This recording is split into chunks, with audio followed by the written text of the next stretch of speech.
نعرہ تکبیر، نعرہ صدر، محفل کربلا، ذکر شہدائے کربلا، نعرہ تکبیر،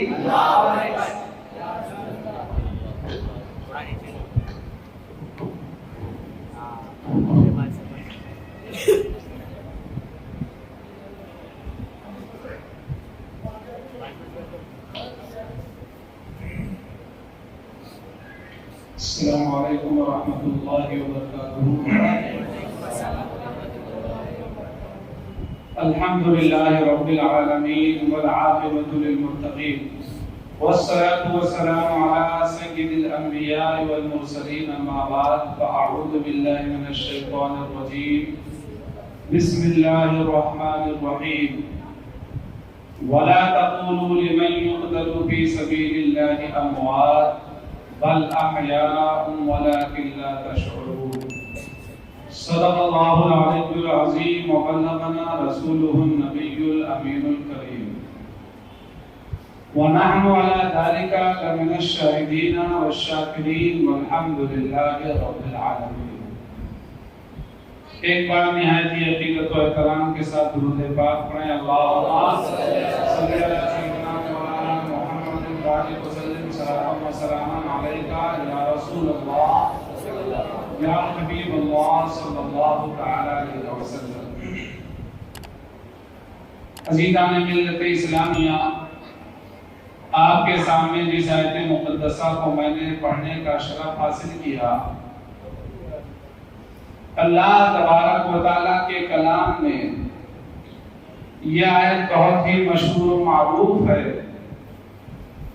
شہداء کے تعلق سے اللہ تبارک و تعالیٰ نے اس آیت مقدسہ کو نازل فرمایا، ارشاد فرمایا گیا وَلَا تَقُولُوا لِمَن يُقْتَلُ فِي سَبِيلِ اللَّهِ أَمْوَاتٌ، جو لوگ اللہ کے راہ میں قتل کیے جائیں، شہید کیے جائیں، انہیں مردہ نہ کہو، بل احیاء ولکن لا تشعرون، بلکہ وہ زندہ ہیں لیکن ان کی زندگی کا تمہیں شعور نہیں۔ عزیزان ملت اسلامیہ، اللہ تبارک و تعالیٰ کی رضا کی خاطر جو بھی اپنی جان کو قربان کرتا ہے، اللہ تبارک و تعالیٰ اسے ہمیشہ کے لیے زندگی عطا فرما دیتا ہے۔ لمحے بھر کے لیے اسے موت آتی ہے، پھر لمحے بھر کے بعد میں جو ہے ہمیشگی کی زندگی اللہ تعالیٰ اسے عطا فرما دیتا ہے۔ کربلا کے واقعات بیان کروں اس سے پہلے،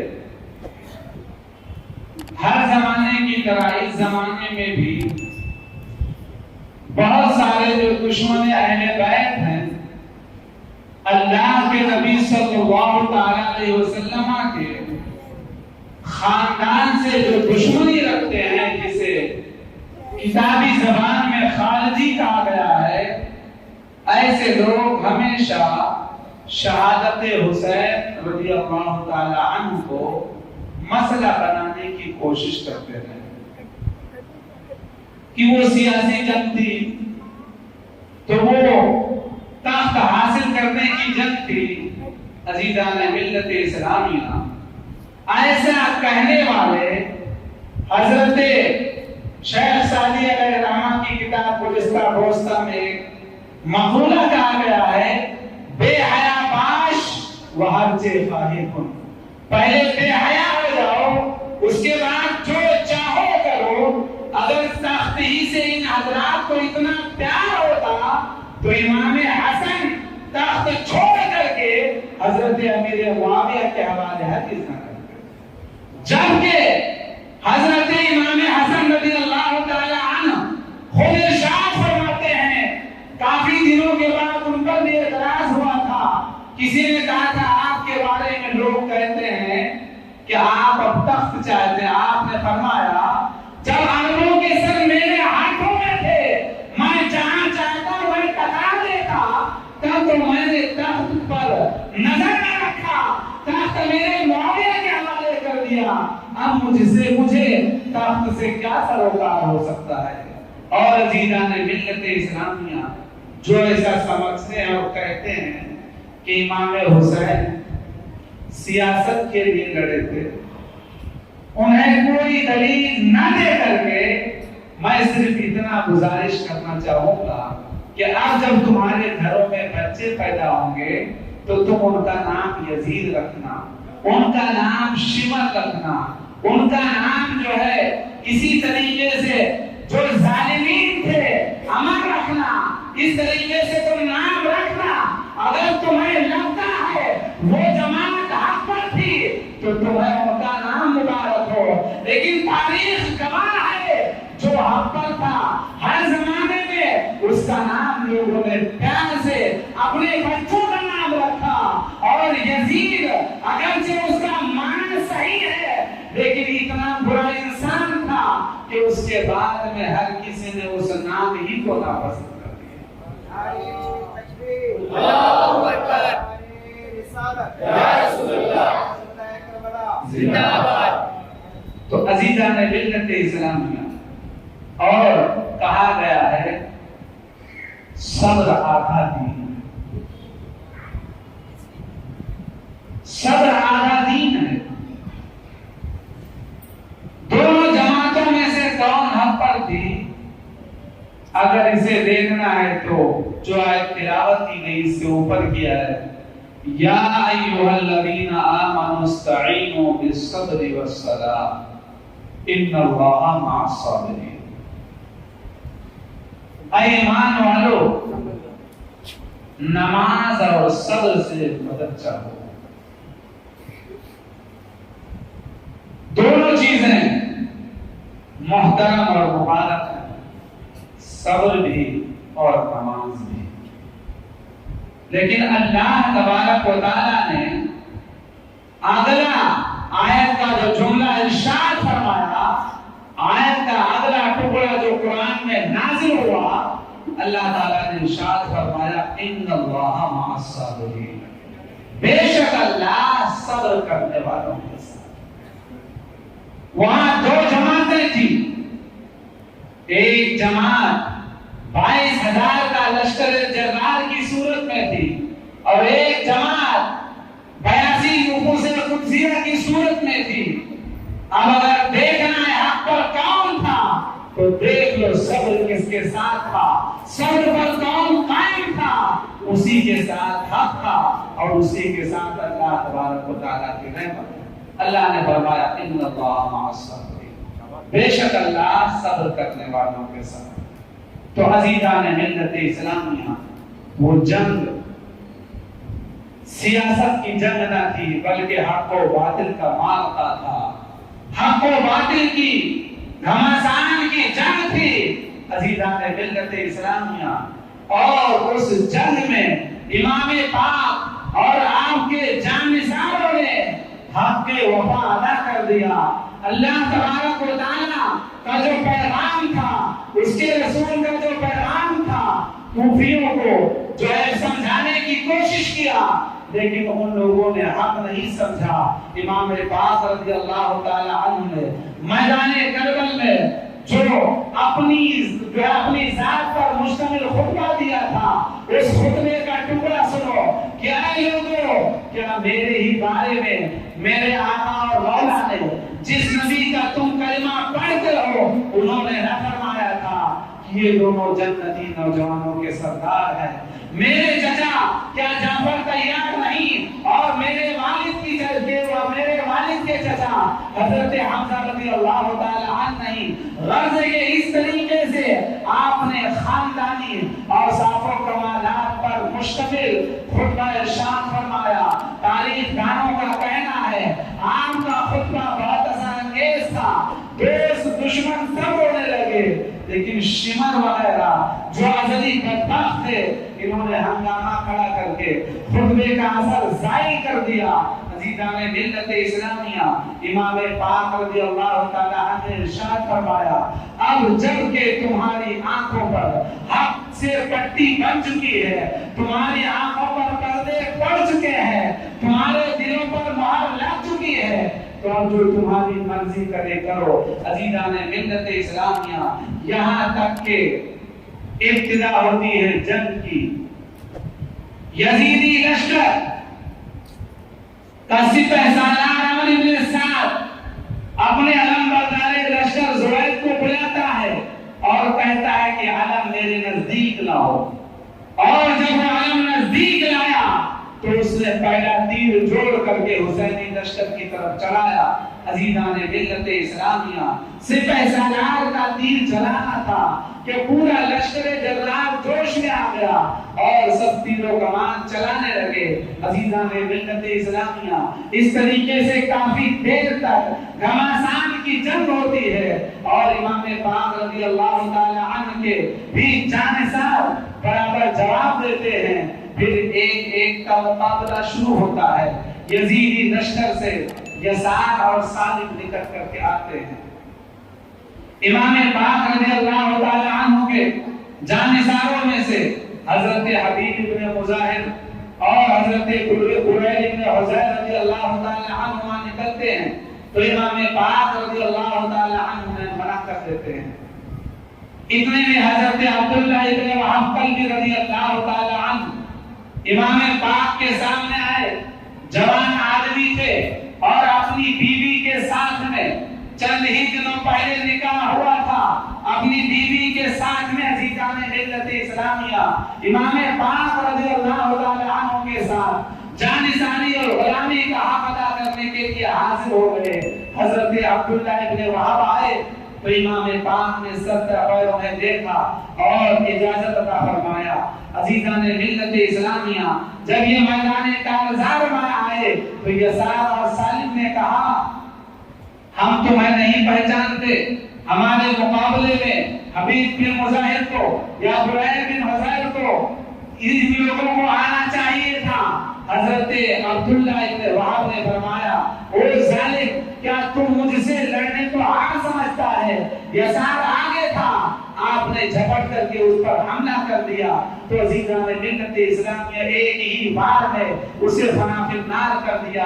اتنے میں سالم نے آپ پر حملہ کر دیا تو آپ نے اسے اپنے بائیں ہاتھ سے تلوار روکا جس سے آپ کی انگلیاں کٹ گئیں، لیکن دوسرے ہی لمحے آپ نے جب وار کیا تو سالم کو بھی ڈھیر کر دیا۔ ان کی بیوی دیکھ رہی تھی جب حضرت عبداللہ کو انہوں نے اس طریقے سے قتال کرتے دیکھا تو خیمے کی لکڑی اٹھا کر کے وہ بھی آ گئی اور کہا میرے شوہر تم لڑتے جاؤ نماز رسول کی طرف سے، میرے ماں باپ تم پر قربان جائیں۔ حضرت عبداللہ نے اپنی بیوی کو واپس کرنا چاہا، تلوار سے دشمن کا خون ٹپک رہا ہے، ان کی انگلیوں سے خود کا لہو بہ رہا ہے۔ عزیزان ملت اسلامیہ بیوی ہے کہ واپس آنے کا نام نہیں لے رہی ہے۔ حضرت امام پاک رضی اللہ تعالی عنہ نے دونوں کو آواز دیا کہ اللہ تبارک و تعالی تمہیں اہل بیت نبوت کے خاندان سے اچھی جزا عطا فرمائے۔ اے خاتون تم لوٹ آؤ، عورتوں پر قتال نہیں۔ امام پاک کا جب انہوں نے حکم سنا لوٹ آئی عزیزان ملت اسلامیہ۔ اس طریقے سے حضرت عبداللہ رضی اللہ تعالی عنہ نے کافی دیر تک جنگ کیا اور پھر اس میں شہید ہو جاتے ہیں۔ عزیزان ملت اسلامیہ، اسی طریقے سے ایک ایک کر کے جنگ چالو تھی، جنگ شروع تھی۔ یزیدی لشکر سے نکلا یزید ابن معقل، جب یہ نکلا تو ادھر سے بھی حضرت قریب بن حزیر نکلے، انہوں نے بھی اسے موت کے گھاٹ اتار دیا۔ پھر یزیدی لشکر سے یزید بن سفیان نکلا۔ عزیزان ملت اسلامیہ، ادھر سے حضرت حر نکلے، حضرت حر نے اسے بھی جہنم میں پہنچا دیا۔ اس طریقے سے ایک ایک کر کے ادھر سے بھی آتے ادھر سے بھی آتے۔ حضرت حر کے بعد حضرت نافع بن ہلال نکلے، ان کے مقابلے میں بھی ایک شخص آیا، وہ بھی مارا گیا، عمرو بن حجاج، جو عزیزان ملت اسلامیہ حضرت علی کے قبیلے کا تھا، لیکن بے حیائی سے اس نے بھی اپنی وفاداری کو پیش ڈالا تھا اور یزید کا غلام ہو گیا تھا۔ اس نے کہا بے وقوف بیٹیوں، تمہیں نہیں معلوم کہ تمہاری جنگ کس سے ہے، اگر ایک ایک لڑتے رہے تو سب مارے جاؤ گے۔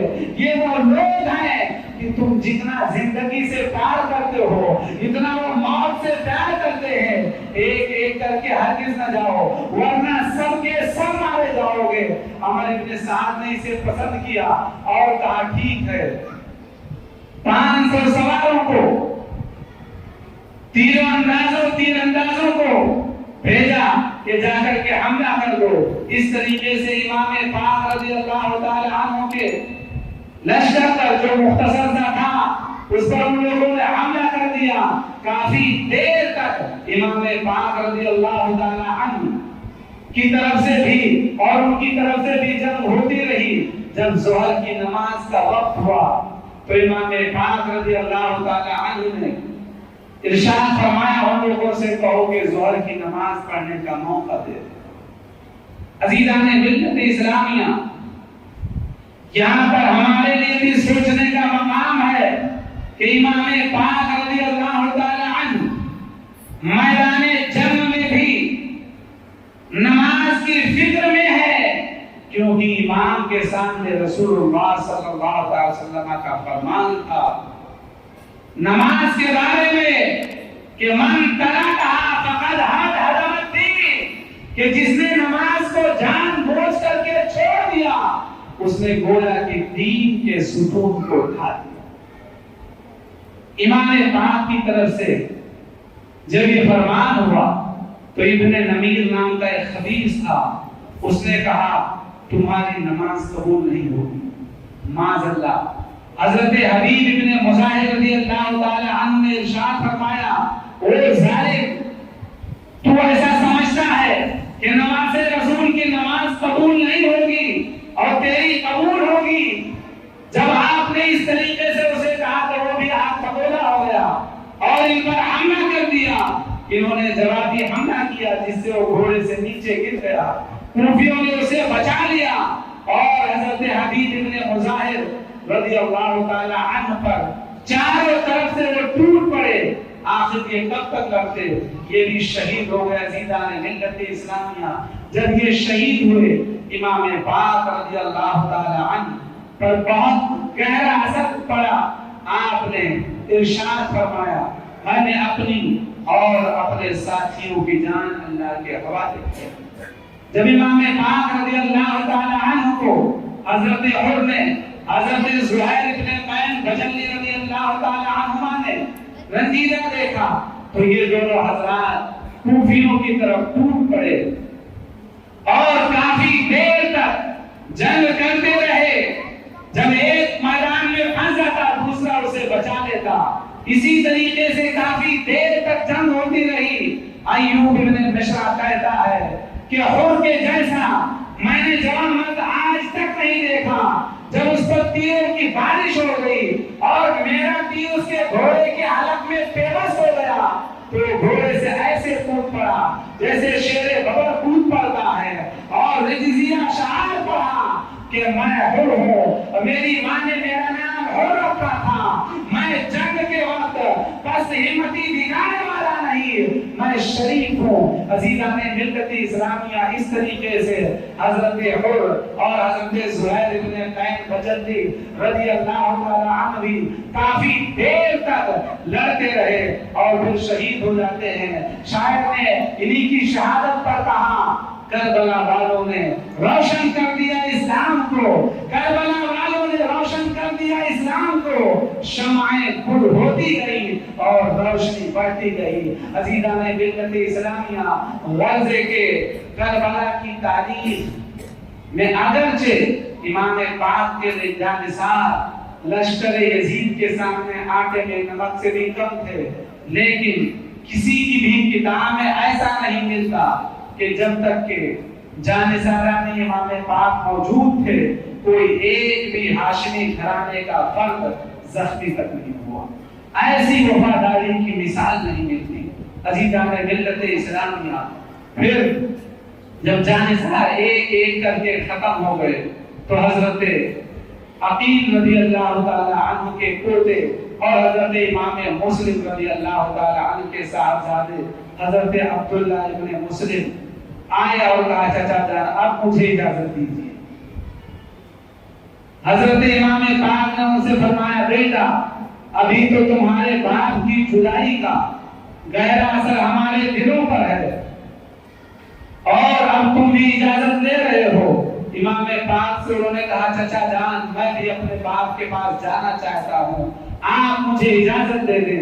عزیزان ملت اسلامیہ جب حضرت عبداللہ ابن مسلم رضی اللہ تعالی عنہ آئے تو یزیدی لشکر سے ایک شخص قدامہ نام کا نکلا کہ ان سے جنگ کرے، لیکن حضرت عبداللہ ابن مسلم رضی اللہ تعالی عنہ نے اسے جنگ میں بچا دیا اور اسے موت کے گھاٹ اتار دیا۔ پھر اکیلے کسی کو آنے کی ہمت نہ ہوئی، ناچار حضرت عبداللہ رضی اللہ تعالی عنہ نے بھی لشکر یزید پر حملہ کیا اور کافی دیر تک بہادری کے جوہر دکھاتے رہے۔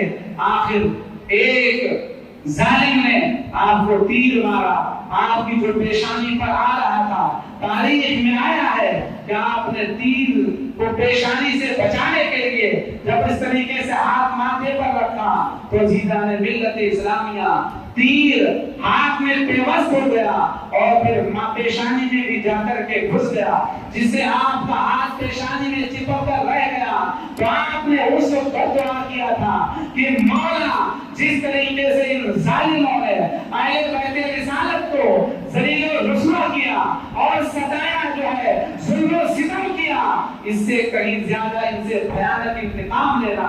اور آپ کی دعا قبول ہوئی، جس نے تیر مارا تھا بعد میں بدلہ لینے والوں نے اسے ننگا کر کے تیروں سے ہلاک کر دیا تھا۔ عزیزان ملت اسلامیہ یوں حضرت عبداللہ ابن مسلم رضی اللہ تعالی عنہ زخمی ہو کر کے گر جاتے ہیں اور شہید ہو جاتے ہیں۔ حضرت عبداللہ ابن مسلم کے 3 چچا اور حضرت مسلم رضی اللہ تعالی عنہ کے بھائی میدان میں حاضر تھے۔ جب بھتیجے کو دیکھا کہ خون میں لطف ہے اور شہید ہو گئے تو وہ حضرات بھی ایک ایک آئے اور کافی دیر تک دشمنوں سے جنگ کرتے رہے، لیکن عزیزان ملت اسلامیہ 22,000 کے سامنے 82 لوگوں کا، اس میں بھی بچے اور عورتیں شامل تھے، انہیں ہلاک کر دیجئے۔ چند لوگوں کا جنگ کرنا کیا تھا؟ بس انہیں جانثاری کا حق ادا کرنا تھا۔ غرضے کے یہ تینوں بھائی بھی ایک ایک کر کے شہید ہو گئے۔ اب باری آتی ہے عزیزان ملت اسلامیہ اولاد حضرت علی رضی اللہ تعالی عنہ کی۔ امام پاک رضی اللہ تعالی عنہ کے علاوہ حضرت علی رضی اللہ تعالی عنہ کے 4 صاحبزادے اس جنگ میں اور تھے۔ ایک کا نام حضرت محمد ابن علی ہے، تو دوسرے کا نام حضرت عبداللہ ابن علی، حضرت عبد الرحمن ابن علی، اس طریقے سے، اور حضرت عباس علمبردار رضی اللہ تعالی عنہ، یہ حضرات موجود ہیں۔ جب ان حضرات کی جانثاری اور بہادری آپ سنیں کہ بھائیوں پر کس طریقے سے بھائی قربان ہوتے تھے اس زمانے میں۔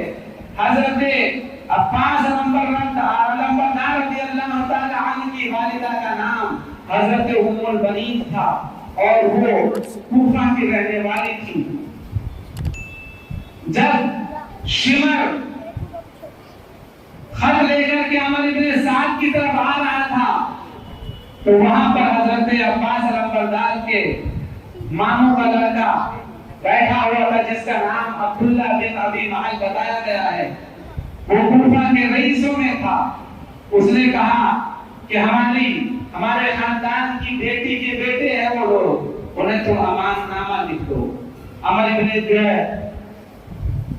زیاد نے عبداللہ ابن زیاد نے امان نامہ لکھ دیا، جسے اس نے اپنے غلام کے حوالے کیا اور کہا جا کر کے ہماری بہن کے بیٹے کو دے دینا اور انہیں کہہ دینا کہ امان ہے۔ ان حضرات کی جانثاری دیکھیں کہ جب امان نامہ آیا تو انہوں نے کہا کہ اس کا ہماری طرف سے شکریہ ادا کر دینا اور کہہ دینا کہ ہمارے لیے اللہ اور اس کے رسول کی امان کافی ہے۔ ابن زیاد کے امان کی ہمیں کوئی ضرورت نہیں۔ اتنے میں شمر نے بھی آواز دیا، کہا ہے ہماری بہن کے بیٹے، انہیں امان دی جاتی ہے۔ حضرت عباس نے ارشاد فرمایا، ظالم تجھ پر اور تیری امان پر پھٹکار ہو ہمارے لیے امان ہے، اور ہمارے رسول کو تم لوگ جنگ میں شہید کرنا چاہتے ہو، تم نے مہمان بلا کر کے بلایا، مہمان بنا کر کے بلایا، اور اب ان کی جان لینے کے ڈر پہ ہو، تیرے امان کی ہمیں کوئی ضرورت نہیں ہے۔ عزیزان ملت اسلامیہ، غرض ہے کہ یہ حضرات بھی ایک ایک کر کے بہادری دکھاتے ہوئے شہید ہو جاتے ہیں۔ پھر آتا ہے نمبر حضرت امام قاسم رضی اللہ تعالی عنہ کا۔ حضرت امام قاسم جن کی نسبت حضرت امام حسین رضی اللہ تعالی عنہ کی صاحبزادی حضرت سکینہ سے طے ہوئی تھی۔ بہت سارے لوگ کہتے ہیں شادی ہو گئی تھی، لیکن یہ غلط ہے، آپ کی صرف نسبت طے ہوئی تھی، شادی نہیں ہوئی تھی۔ ان کی شادی بعد میں حضرت مصعب بن زبیر رضی اللہ تعالی عنہ سے ہوتی ہے۔ عزیزان ملت اسلامیہ، غرض ہے کہ حضرت امام قاسم رضی اللہ تعالی عنہ تشریف لائے، اجازت طلب کیا۔ امام حسین رضی اللہ تعالی عنہ نے ان سے ارشاد فرمایا کہ تم میرے بھائی کی آخری نشانی ہو، تم میرے بھائی کی نشانی ہو۔ جو بھائی بھتیجے اب تک گئے ہیں کوئی واپس نہیں آیا، میں تمہیں کس طریقے سے اجازت دے دوں؟ میں ہرگز تمہیں اجازت نہیں دوں گا۔ عزیزان ملت اسلامیہ، غرض ہے کہ بہت ساری کتابوں میں ایسا بھی پایا جاتا ہے کہ امام حسن رضی اللہ تعالی عنہ نے حضرت امام قاسم سے ارشاد فرمایا تھا جب تمہیں کبھی سخت مصیبت آئے تو ایک تعویذ گلے میں باندھا تھا اور کہا تھا اسے کھول کر کے پڑھ لینا۔ عزیزان ملت اسلامیہ، جب امام حسین نے انہیں منع کر دیا تو سوچ میں پڑ گئے کہ اس سے پریشانی کی بات کیا ہوگی کہ نواسے رسول کی لوگ جان دینے پر تلے ہوئے ہیں اور مجھے منع کر دیا گیا شہادت کا مرتبہ حاصل کرنے سے۔ آپ نے تعویذ کھولا تو اس میں دیکھا تھا کہ اے میرے بیٹے، جب کربلا کے دن تمہارے چچا پر مصیبت آئے تو تم ان سے پہلے اپنے آپ کو اللہ کی بارگاہ میں قربان کر دینا۔ عزیزان ملت اسلامیہ، غرض ہے کہ امام قاسم رضی اللہ تعالی عنہ نے وہ تحریر پیش کیا تو امام حسین رضی اللہ تعالی عنہ نے بھائی کی وصیت دیکھ کر کے مذکورت اجازت دیا۔ حضرت قاسم رضی اللہ تعالی عنہ جب میدان کارزار میں آتے ہیں تو دوست دشمن سب جو ہے آپ کے حسین و جمیل چہرے کو دیکھ کر کے حیران تھے۔ عزیزان ملت اسلامیہ، حضرت امام پاک رضی اللہ تعالی عنہ کے بھتیجے حضرت قاسم رضی اللہ تعالی عنہ نے کہا تم نے جس کسی کے اندر ہمت ہے مقابلے کے لیے آؤ۔ عمر بن سعد نے ایک بہت بڑا نامی گرامی پہلوان تھا جس کا نام تاریخ کی کتابوں میں ارزق لکھا ہے، اسے کہا جاؤ اس لڑکے کا مقابلہ کرو۔ ارزق نے کہا ایک لڑکے کا مقابلہ کرنا، میں اتنا بڑا پہلوان ہوں، میری توہین ہے۔ عمر بن سعد نے کہا جسے تم لڑکا سمجھ رہے ہو یہ حضرت علی کا پوتا ہے، اس سے یقیناً تم جیسے بہادر ہی کا کام ہے جنگ کرنا۔ اس نے کہا کچھ بھی ہو لیکن میں اس سے جنگ نہیں کروں گا، میں اسے اپنی توہین سمجھتا ہوں۔ میرے 4 بیٹے اسی میں جو بہت ہی بہادر ہیں، کسی ایک کو بھیج دو، ابھی تھوڑی دیر میں اس کا سر قلم کر دے گا۔ عزیزان ملت اسلامیہ، ارزق کے بیٹے کو عمر بن سعد خبیث نے اشارہ کیا کہ جاؤ اور اس لڑکے سے جنگ کرو۔ اب ارزق کا بیٹا آیا اور تھوڑی ہی دیر میں حضرت قاسم کے ہاتھ سے مارا گیا۔ جب ایک بھائی مارا گیا دوسرا غصے میں بفرا ہوا، گالیاں بکتا ہوا امام قاسم رضی اللہ تعالی عنہ سے لڑنے آتا ہے۔ حضرت امام قاسم فرماتے ہیں گالیاں بکنا یہ تمہارا شیوا ہے، ہم اہل بیت نبوت کی شان کے خلاف ہے۔ عزیزان ملت اسلامیہ، آج اہل بیت نبوت سے محبت کا تقاضا ہے کہ ہم بھی کبھی اپنی زبانوں پر گالی گلوچ کو نہ لائیں۔ حضرت مولا کائنات فرماتے ہیں جو ایک گالی بکتا ہے گویا کہ اپنی قبر میں وہ ایک بچھو کا انتظام کرتا ہے۔ اس لیے گالی سے انسان کو، ایک مسلمان کو ہمیشہ بچنا چاہیے۔ لیکن اس زمانے میں لوگ ایسے بے حیا اور بے شرم ہیں بالخصوص بعض نوجوان کی آپس میں بھی اچھی بھی بات کریں گے، اچھی کیا بات کریں گے، ایسے ہی یارانہ دوستانہ بھی باتیں کریں گے تو معاذ اللہ ایک دوسرے کو ماں بہن کی گالیاں دے کر کے بات کرتے ہیں، جبکہ گالی دینے کے بارے میں ارشاد فرمایا گیا ہے سباب المؤمن فسوق، یعنی گالی گلوچ دینا ایک ایمان والے کا یہ گناہ ہے۔ تو گالی سے بچنا چاہیے۔ اور امام کربلا رضی اللہ تعالی عنہ کے خاندان نے اس وقت جو پیغام دیا اس پر عمل کرتے ہوئے گالی سے انسان کو ہمیشہ بچنا چاہیے۔ غرضے کے حضرت قاسم نے کہا میں گالی کے مقابلے میں گالی تو نہیں دوں گا، البتہ تجھے بھی تیرے بھائی کے پاس پہنچا دیتا ہوں، اور اسے بھی آپ نے جنگ کر کے شہید کر قتل کر دیا، موت کے گھاٹ اتار دیا۔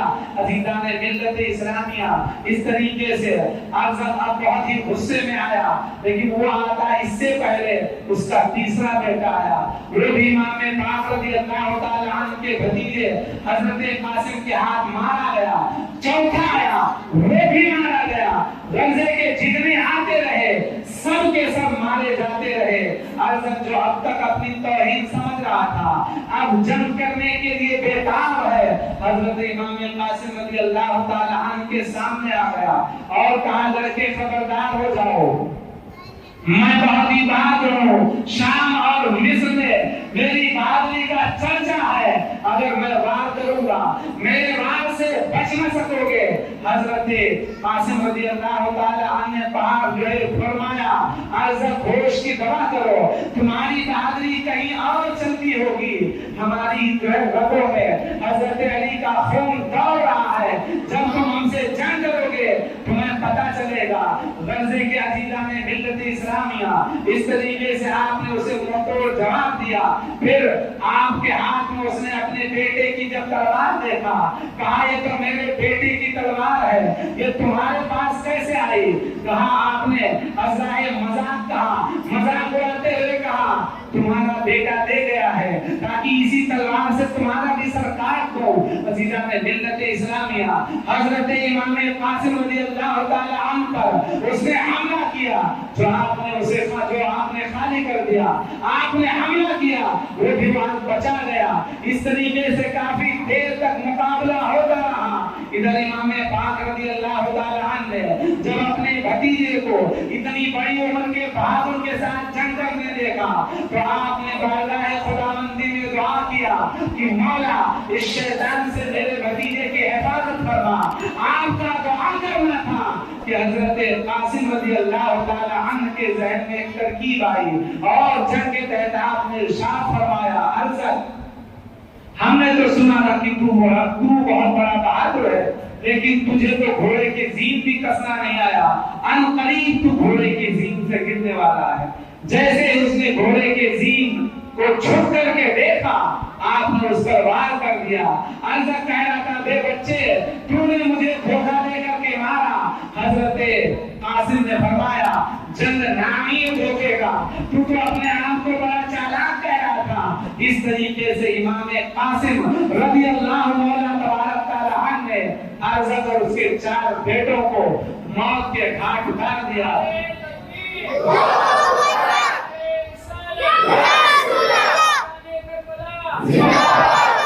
تو عزیزان ملت اسلامیہ حضرت امام قاسم رضی اللہ تعالی عنہ کی بہادری جب یزیدیوں نے دیکھا تو اب اکیلے آنے سے کترانے لگے۔ امام قاسم رضی اللہ تعالی عنہ حضرت امام حسین رضی اللہ تعالی عنہ کے پاس دوڑ آئے اور کہا چچا جان اگر پانی کے کچھ گھونٹ مل جائے تو جنگ کرنے میں آسانی ہو۔ امام حسین رضی اللہ تعالی عنہ نے ارشاد فرمایا بھتیجے صبر کرو، ان قریب نانا جان کے ہاتھ سے آب کوثر پی لو گے۔ عزیزان ملت اسلامیہ اس طریقے سے حضرت قاسم پھر لوٹ آئے اور آپ نے کافی دیر تک جنگ کیا اور پھر ظالموں نے چاروں طرف سے تیر و سلام سے آپ کو زخمی کر کے زمین پر گرا دیا. امام پاک رضی اللہ تعالی عنہ آئے اور آپ کو اٹھا کر کے لائے اور اسی وقت آپ کی روح قبض حضور سے پرواز کر جاتی ہے اور آپ شہید ہو جاتے ہیں. عزیزان ملت اسلامیہ، غزے کے تمام بیٹے بھتیج جو ہے، تمام بھائی بھتیجے جانصاف ایک ایک کر کے شہید ہو گئے. اب صرف اور صرف بچے ہیں امام پاک رضی اللہ تعالی عنہ کی اولاد میں سے حضرت علی اکبر رضی اللہ تعالی عنہ اور حضرت امام زین العابدین رضی اللہ تعالی عنہ. حضرت علی اکبر رضی اللہ تعالی عنہ اور حضرت امام زین العابدین رضی اللہ تعالی عنہ بچے ہیں اور آپ کے ایک چھوٹے صاحبزادے حضرت علی اصغر بچے ہیں. عزیزان ملت اسلامیہ، حضرت امام زین العابدین رضی اللہ تعالی عنہ اس وقت بہت سخت بیمار تھے. بیماری کے باوجود آپ جنگ کی تیاری کرنے لگے، لیکن سخت بخار تھا. حضرت امام پاک رضی اللہ تعالی عنہ نے انہیں سینے سے لگایا اور ارشاد فرمایا، بیٹا تمہیں جنگ نہیں کرنا ہے.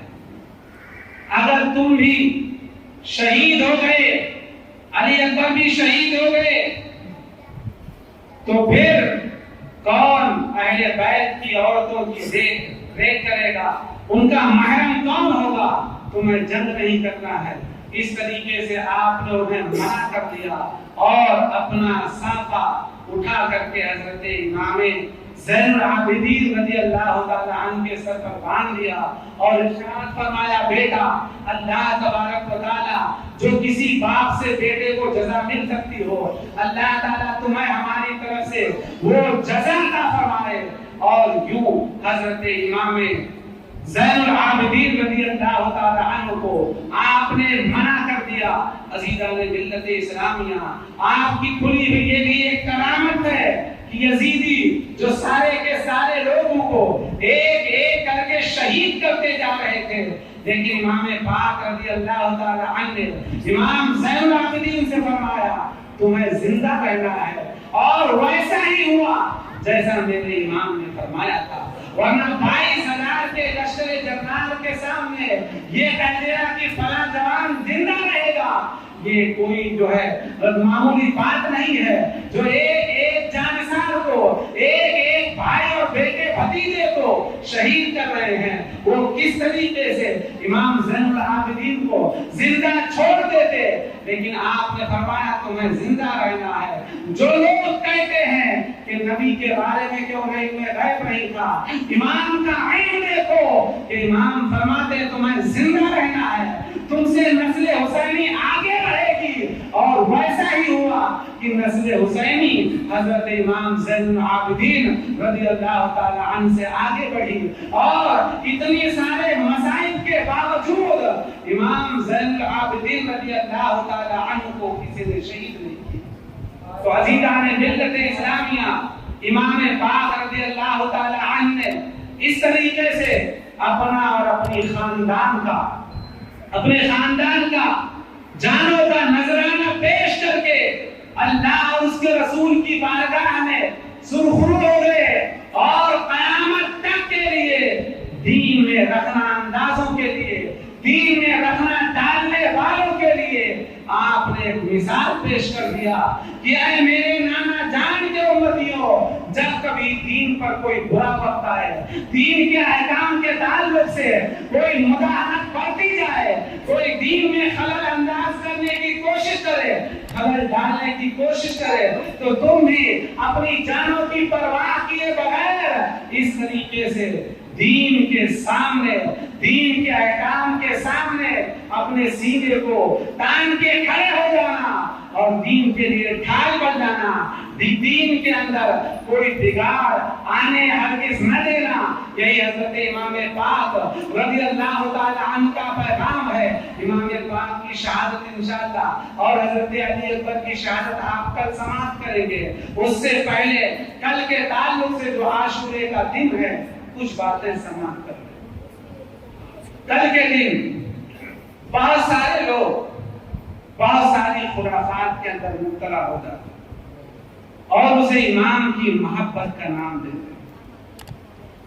عزیزان ملت اسلامیہ، ڈھول تماشا ہرگز نہیں بجانا چاہیے۔ بہت سارے لوگ ڈھول بجاتے ہیں اور اسے امام پاک کی محبت کا نام دیتے ہیں۔ جو چیزیں محبت ہو سکتی ہیں اسی کو انسان کو محبت بنانا چاہیے، نہ یہ کہ جو اللہ اور اس کے رسول نے حرام کیا ہے ان چیزوں کو محبت کی نشانی آدمی پر رکھ دے۔ ہرگز ایسا نہیں کرنا چاہیے۔ کل کا دن جو عاشورے کا دن ہے یہ بڑا اہم ہے، امام پاک کی شہادت کے اعتبار سے بھی، اور اللہ تبارک و تعالیٰ نے اس دن اپنے انبیاء پر بے شمار نعمتیں بے شمار رحمتیں عطا فرمایا۔ حضرت موسیٰ علیہ السلام کی قوم بحر قلزم سے ریت کی طرح پار ہو گئی، وہ عاشورہ کا ہی دن تھا۔ حضرت آدم علیہ السلام کی توبہ کو قبول اللہ نے فرمایا، وہ عاشورے کا ہی دن تھا۔ حضرت یونس علیہ السلام کو اللہ نے مچھلی کے پیٹ سے نجات عطا فرمایا، وہ عاشورے کا ہی دن تھا۔ تو یہ دن بڑا مبارک ہے، ان انبیاء پر نعمتوں کے اعتبار سے بھی اور امام پاک کی شہادت کے اعتبار سے بھی ہمیں چاہیے کہ کل کا دن ہم عبادت کے اندر گزاریں۔ امام پاک نے جس طریقے سے اپنی آج کی رات یعنی 10ویں کی رات کو مہلت لے کر کے عبادت میں گزارا تھا، ہمیں بھی چاہیے کہ ہم عبادت کریں، پوری رات نہ بھی کر سکیں تو کچھ تو کر لیں، قرآن پاک کی تلاوت کریں، درود پڑھیں، استغفار کریں، جو ان حضرات کا شیوا تھا، جو ان حضرات کی عادت تھی کہ ہمیشہ نمازیں ادا کرتے رہے، پنجگانہ نماز پڑھیں، نہ ہے کہ تعزیہ نکالیں اور اس کے پیچھے اثر مغرب کی سب نمازیں ضائع کرتے ہیں۔ امام پاک رضی اللہ تعالی عنہ نے کربلا کے میدان میں اتنی مصیبتوں کے باوجود کوئی نماز ضائع نہیں کی۔ تو ایک حسینی کا کام ہے کہ وہ بھی امام پاک کے اس پیغام کو اپنے سینے سے لگائے اور اس پر عمل کرنے کی کوشش کرے تاکہ امام پاک رضی اللہ تعالی عنہ کا مشن آگے بڑھے۔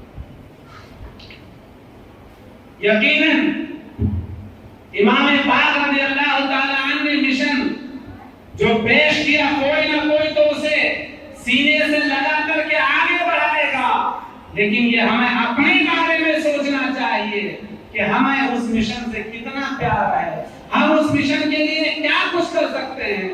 تو عزیزان ملت اسلامیہ، ہمیں بھی امام پاک رضی اللہ تعالی عنہ اور آپ کے جانثاروں کے عمل پر عمل کر کے اللہ اور اس کے رسول کو راضی کرنے کی کوشش کرنا چاہیے۔ تو کل کے دن بجائے کہ خرافات میں مبتلا ہو آدمی قرآن پاک کی کثرت سے تلاوت کرے اور کل کے دن روزہ ضرور رکھے، کیونکہ میرے آقا علیہ السلام نے ارشاد فرمایا کل کے دن کا روزہ 1 سال کے گناہوں کا کفارہ ہے، 1 سال کے گناہوں کو مٹا دیتا ہے۔